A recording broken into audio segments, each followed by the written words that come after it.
கிழக்கு வாசல்ல முக்குருணி விநாயகர்னு சிலை இருக்குதா, அவர் என்ன பண்றாரு, நல்லா உட்கார்ந்துட்டு இருக்கிறாரு. எல்லாரும் இப்படி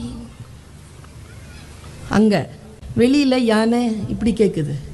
எனக்கு டவுட்டு, கோயில் யானை நம்ம கிட்ட பிச்சை கேட்குது, சாமி யானை கிட்ட நாம பிச்சை கேட்கிறோம். What is the different? ரெண்டும் யானை தானே. எப்போ இது கோயில் யானை, எப்போ அது சாமி யானை? ஒரே ஒரு டிஃபரன்ஸ் தான், அங்குசம். யானைனா மதம் பிடிக்கும், மதம் பிடிக்கணும், அதை அடக்கிறதுக்கு அங்குசம்னு ஒன்று இருக்கணும். அந்த யானைக்கு மதம் பிடிக்கிற அந்த பலவீனத்தை அடக்கக்கூடிய அங்குசத்தை கோவில் யானை தன் பாகன் கையில் கொடுத்திருக்கிறது.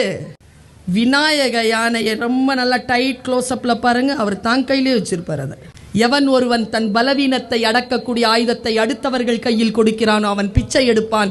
எவன் ஒருவன் தன் பலவீனத்தை அடக்கக்கூடிய ஆயுதத்தை தன் கையிலேயே கொண்டிருப்பான் அவன் அடுத்தவர்களுக்கு பிச்சை போடுவான் என்று விநாயக சாமி நமக்கு சொல்லுது.